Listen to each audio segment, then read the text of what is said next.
दावड्याला आमचे नेते दत्तूशेठ पाटील यांच्या पुतळ्याचं अनावरण करण्यासाठी येतात. त्यामुळे माझे सगळे सहकारी त्याच्याबरोबर होते.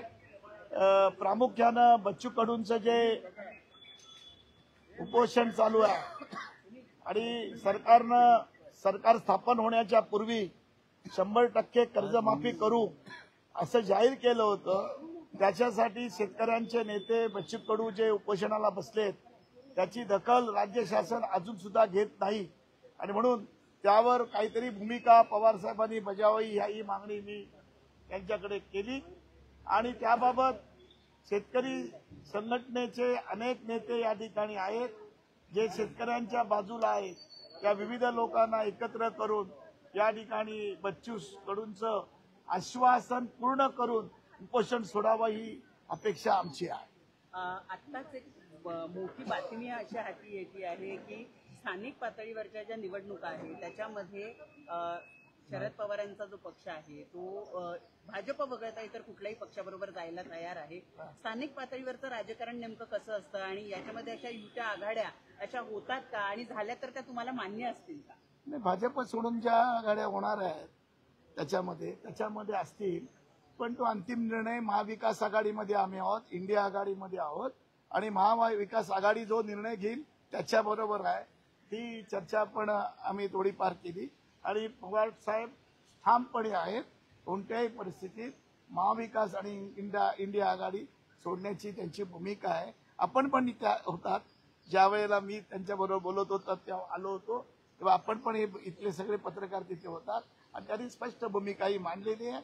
मला वाटतं पवार साहेब हा एक वेगळा असलेली प्रतिमा महाराष्ट्रामध्ये आहे आणि म्हणून या ठिकाणी ती भूमिका नाही ऐका, माझं म्हणणं असं आहे, ऐका मी बोलतो एक मिनिट.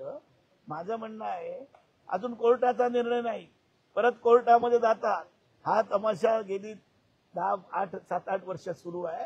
ते स्पष्ट भूमिका आहोत. आम्ही आमची तयारी आहे. आमची महाविकास आघाडी ग्राम पातळीवर आणि तालुका पातळीवर एकत्र राहणार आहे.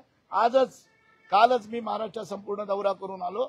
मी पश्चिम महाराष्ट्रात गेलो, मी उत्तर महाराष्ट्रात गेलो, मी मराठवाड्यात गेलो आणि विदर्भामध्ये गेलो.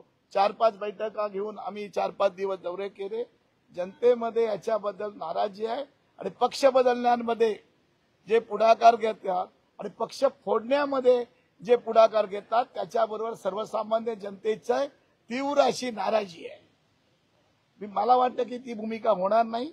आपण जवळजवळ अर्धा तास तिथे बसला होतात माझ्या आधीपासून आणि त्यांची भूमिका तुम्ही माझ्यापेक्षा सिनियर आहात आणि त्याच्यामुळे त्याच्यामध्ये काय नाही. विखे पाटील म्हणतायत की बच्चू कडूंचे उपोषण हे प्रसिद्धीसाठी आहे. बच्चू कडूंना विधानसभा निवडणुकीत पराभवाचे सल्ले असतात. पराभव कसे झाले कोणाचे कळले का? बाळासाहेब थोरांचा पराभव कधी होऊ शकतो का? त्यांचं काम आहे, त्यांच्या वडिलांचं काम आहे. वडिलांनी स्वातंत्र्यपूर्व काळात गोरगरिबांसाठी त्यांनी काम केलेलं आहे आणि एक वेगळं काम आणि स्वतःचं सर्व क्षेत्रामध्ये काम असलेला व्यक्ती पडते. याच्यामध्येच आम्हाला आश्चर्य वाटतं. मी बाकीचं आमचं आणि बाकीच्यांचं सांगत नाहीये, पण आज बच्चू कडू आता लढत नाहीये. आता अनेक वेळा ते पडले, अनेक वेळा निवडून आले, पण बच्चू कडू एक शेतकऱ्यांसाठी लढणारा नेता आहे आणि त्याची दखल घेतली पाहिजे असं मला वाटतं आणि त्याच्या पाठीमागे आम्ही आहोत.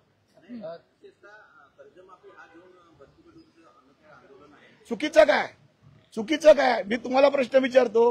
बच्चू कडू बोलतात ते काय चुकीचं बोलतायत का?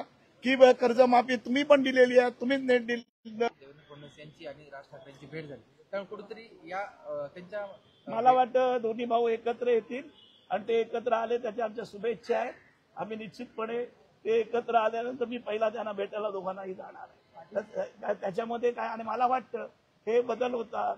त्यांचा एकही सीट आली नाही म्हणून म्हणतात नाहीये, मग कशाला त्यांच्या मस्का लावत बसताय? तसे दोघं पवार देखील एकत्र आले पाहिजे अशी देखील जनभावना आहे. तुम्हाला पवार साहेबांकडे कोण आलं तर चालेल, ते वेलकम करतील. पवार साहेबांकडे ते कोणी आलं तर पवार साहेब त्याला स्वागत करतील. का असतील तर चूक होणार नाहीये. त्याला काय प्रॉब्लेम आहे? पवार साहेब एवढे छोटे नाहीत की त्यांच्याकडे जाणार. पवार साहेब मोठे आहेत आणि पवार साहेबांची भूमिका स्पष्ट आहे. आता बोलले, तुमच्या समोर बोलले आणि आम्ही अनेक वेळा चर्चा करतो, फोनवर करतो. पवार साहेब स्पष्ट आहेत आणि त्याचे होणार नाही. सर्व काळ सारखा नसतो.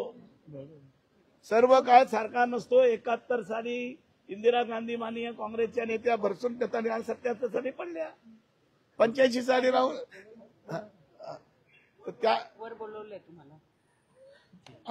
तर त्या पद्धतीची चर्चा आहे. मी तुम्हाला सांगतो, तुम्हाला जी अपेक्षा नाहीये, तुम्ही तुमचं काम करता, आम्ही आमचं काम. एक शेवटचा प्रश्न.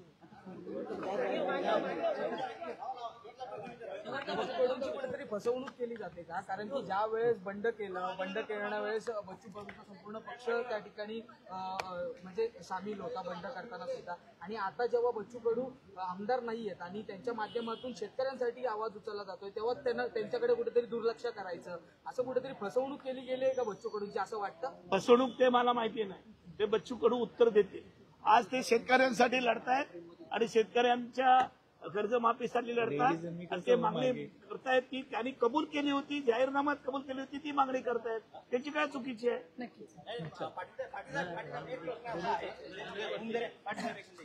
मुद्दा असा आहे, जर बच्चू कडू गुवाहाटीला शिंदेसोबत गेलेले नसते तर याचा फायदा झाला असता काय आताच्या अन्नत्याग आंदोलनात? मी त्याच्यावर कॉमेंट्स नाही करत.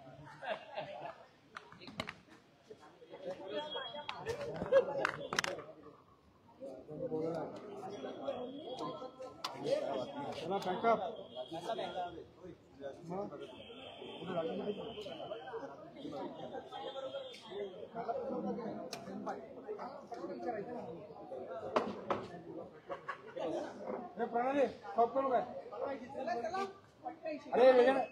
काय